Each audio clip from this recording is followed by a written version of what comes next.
जय श्री राम।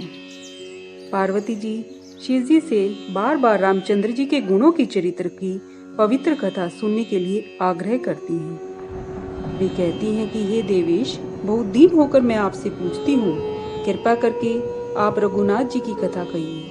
पहले वह कांड विचार कर बतलाइए जिससे निर्गुण ब्रह्मा शरीरधारी हुए। फिर हे प्रभु राम जी के अवतार की कथा कहिए। फिर उदार बाल चरित्र का वर्णन कीजिए। जिस प्रकार जानकी जी से विवाह हुआ सो बतलाइए। राज्य को छोड़ दिया सो क्या दोष था। वन में रहकर जो अनेक चरित्र किए और कैसे रावण को मारा था, हे नाथ वह भी बतलाइए। फिर हे सुख स्वरूप शंकर जी, रामचंद्र जी ने राजगद्दी पर बैठकर अनेक लीलाएं की, वे सब भी कहिए। हे कृपा निदान, जो अद्भुत कार्य राम जी ने किए वह सब कहिए। रघुवंश शिरोमणि रामचंद्र जी प्रजा सहित अपने बैकुंठ में कैसे गए। फिर हे प्रभु वह तत्व वर्णन कीजिए जिसके स्मरण से मुनि और ज्ञानी जन सदा मगन रहते हैं। भक्ति, ज्ञान और वैराग्य का वर्णन कीजिए। फिर राम जी के और भी जो गूढ़ चरित्र हो उन्हें भी कहिए। हे नाथ आपका ज्ञान निर्मल है। हे प्रभु हे दयालु, मैंने जो न पूछा हो वह भी छिपा कर न रखिए। आपको वेदों के तीनों लोकों का गुरु कहा है, अन्य तुच्छ जीव इस रहस्य को क्या जाने। पार्वती के स्वाभाविक सुहावने और छल रहित वचन सुन के शिव जी खुश हुए। शिव जी ने हृदय में राम जी के सब चरित्रों का स्मरण किया। प्रेम से पुलकित हो नेत्रों में जल भराया। राम जी का रूप हृदय में आ गया, जिससे शिव जी को अत्यंत सुख प्राप्त हुआ।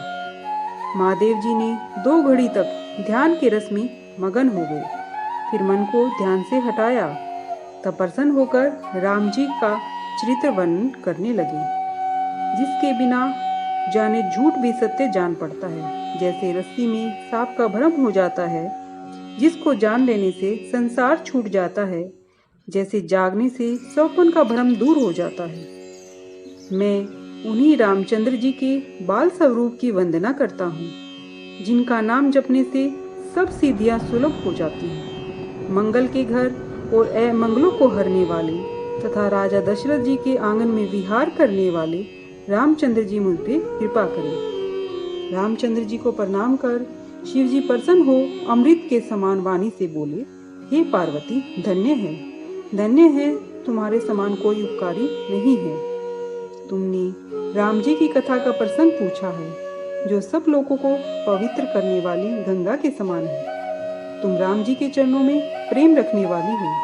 जगत के हित के लिए तुमने यह प्रश्न किया है। हे पार्वती, मेरे विचार में तो रामचंद्र जी की कृपा से सपने में भी तुम्हारे मन में शक, मोह, संदेह और भ्रम कुछ भी नहीं है। तो भी वही शंका की बात है जिससे सुन के सबका कल्याण होगा। जिन्होंने हरि कथा कानों से नहीं सुनी, उनके कान तो सांप के बिल के समान हैं। जिनके नेत्रों ने संतों के दर्शन नहीं किए, उनके नेत्र मोर पंखों से लिखे हुए नेत्रों के समान हैं। वे सिर कड़वी तुम्बी के समान हैं, जो हरि और गुरु के चरणों में कभी नहीं झुकते। जिन्होंने अपने हृदय में हरि भक्ति धारण नहीं की है, वे प्राणी जीते हुए भी मुर्दों के समान हैं। जो लोग राम गुणगान नहीं करते, उनकी जीभ मेंढक की जीभ के समान है। वह छाती वज्र के समान कड़ी और निष्ठुर है, जो हरि चरित्र सुनकर प्रसन्न नहीं होती। हे पार्वती, राम जी की लीला सुनो, जो देवताओं को हित करने वाली और राक्षसों को मोहित करने वाली है। श्री राम कथा कामधेनु के समान है, जो सबको सुख देने वाली है। सत्पुरुषों की स्वभावी समस्त देवलोक हैं। ऐसा जानकर ऐसे कौन नहीं सुनना चाहेगा। राम कथा हाथ की सुंदर ताली है, जो संदेह रूपी पक्षी को उड़ा देती है। राम जी की कथा कलयुग रूपी वृक्ष को काटने वाली कुल्हाड़ी है। हे पार्वती, आदर के साथ इसे सुनो। वेदों ने रामचंद्र जी के नाम, गुण, सुंदर चरित्र, जन्म कर्म सभी असंख्य कहे हैं। जैसे भगवान राम अनंत है, वैसी ही उनकी कथा, कीर्ति और अनेक गुणों का भी अंत नहीं है। तो भी जैसी मैंने सुनी है और मेरी बुद्धि है, उसी के अनुसार तुम्हारी प्रीति देखकर मैं बतलाऊंगा। हे पार्वती, तुम्हारे प्रश्न स्वाभाविक, सुहावने, सुखदायक और साधु समस्त हैं। मुझे भी अच्छे लगे।